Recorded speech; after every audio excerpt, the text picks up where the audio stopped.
मौसम बदलने और सर्द हवाओं के चलने के साथ ही सुबह और रात के तापमान में 15 डिग्री सेल्सियस से ज्यादा का अंतर होने से खांसी, जुकाम और वायरल का प्रकोप बढ़ गया है। पानीपत जिला अस्पताल में पहुंच रहे ज्यादातर मरीज इसी तरह की शिकायत कर रहे हैं। रोजाना इस तरह के करीब 500 केस आने लगे हैं। ऐसा जैसे मौसम चेंज होता है, जैसे अब गर्मी जाने के बाद सर्दी स्टार्ट हो रही है, चेंजिंग सीज़न होता है, तो इन दिनों में खांसी, जुकाम, गला खराब, इस तरह के वायरल, जो मोस्टली वायरल इन्फेक्शन से ही होते हैं, तो ऐसे पेशेंट्स का नंबर बढ़ता ही है थोड़ा बहुत, तो वो उतना ही सीजनल है, कोई एक्स्ट्रा ऑर्डिनरी इंक्रीज नहीं है नंबर ऑफ पेशेंट्स में। ये जो हर सीजन, जब हर साल जिस तरह पेशेंट्स इन दिनों में थोड़े से बढ़ते हैं, उसी तरह के पेशेंट आ रहे हैं। गौरतलब है कि हर साल मौसम बदलने पर और सर्द हवाओं के चलने से खांसी, जुकाम और वायरल का प्रकोप बढ़ जाता है।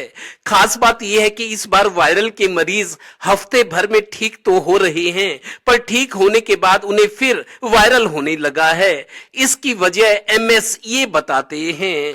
कभी कोई पेशेंट्स को दोबारा तकलीफ होने के रीज़न दो तीन होते हैं। एक तो ये है कि किसी वायरल फीवर वाले पेशेंट को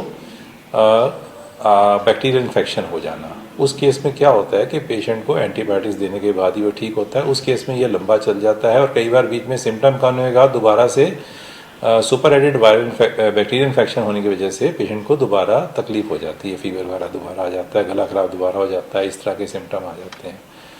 दूसरा, क्योंकि वायरल फीवर में पेशेंट की जब ठीक होता, रिकवर होता है, तो उसकी इम्यूनिटी कम हो जाती है कुछ दिनों के लिए, तो इम्यूनिटी दोबारा बनने में समय लगता है। तो उस दौरान कई बार उसको कोई दूसरा इन्फेक्शन हो जाता है। तो इस तरह के मौसम से अपना बचाव करना है तो गर्म कपड़ों से शरीर को ढके रखें, कान और सिर खुला ना छोड़ें, धूप सेकते रहें, ठंडी चीजों के सेवन से बचें। खांसी जुकाम हो तो तुरंत डॉक्टरी सलाह लें, यानी बचाव में ही बचाव है। Total news, Panipat bureau.